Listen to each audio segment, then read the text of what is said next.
The next one, you guys may have already seen it. It's preserve, okay? Servants cannot be preserving. This is the definition of preserves. To keep in a perfect or unaltered condition. To maintain unchanged. Maintain unchanged. You guys know what a jar of jam is?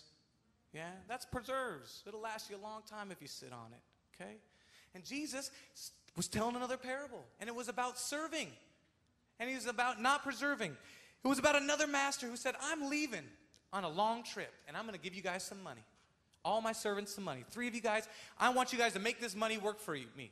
I'm going to give the first guy, I'm going to give you 5 talents. And the talent is worth about 6,000 denarii, so like 6,000 days' wages, okay? So he gives this guy 5 talents. Gives the next servant, he gives him 2 talents. And he gives the next one 1. He says, I'm going to go on a trip. I want you guys to make this money work for me. Well, the first servant immediately went out and doubled it. So he had 10. The other servant, who had 2, he went out and he doubled it. And the last servant, who only had 1, he started getting nervous. So he went out and he stuck it in the ground and he buried it. He buried it and decided he was going to sit on his assets. So the pun was intended, okay? The pun was intended. So he decided he was just going to sit on it, okay? So the master comes back and he's going to settle the accounts and he says, you know what? I want to see what you guys do with the money I gave you. Well, the first guy got up and he was like, hey, you gave me 5? I got 10 now. And he says, you know what? You've been faithful with a little bit, so I'm going to give you even more. Well done, my good and faithful servant. He goes to the next guy. And the next guy goes, you gave me 2, I got 4. And he says, well done, my good and faithful servant. I trusted you with just a bit. And you were faithful with it. I'm going to give you even more. Now, you know the last guy's a little nervous, okay? And he starts making these excuses up, right? Like, Master, you're so hard. You're so mean. I was really scared that if I made you mad, you wouldn't like it. I know you demand the best.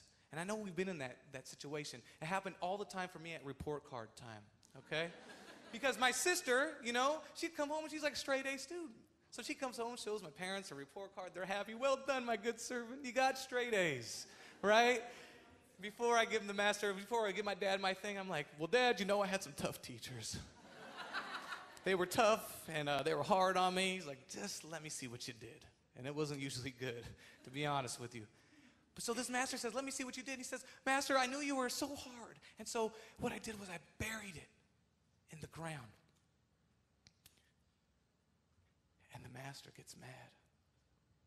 Not just mad, he gets really, really irritated. And he's like, you wicked and lazy servant.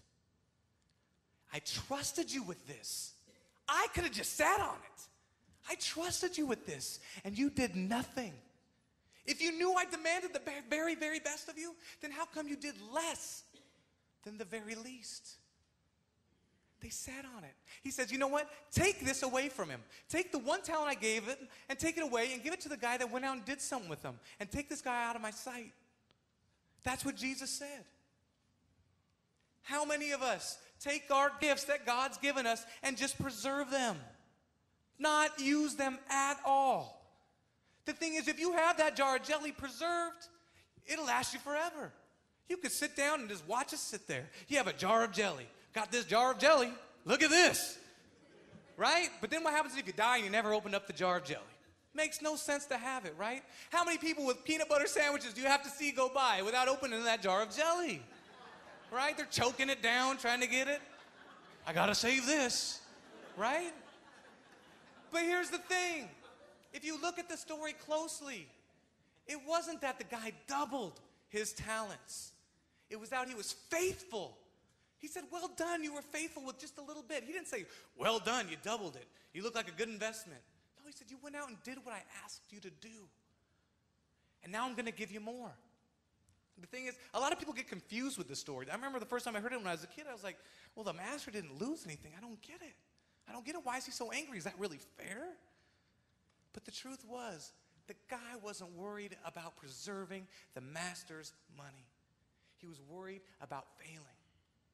He was worried about preserving his own comforts. his own reputation. That's what he was really trying to preserve. He was paying lip service to the master, and the master seen right through it.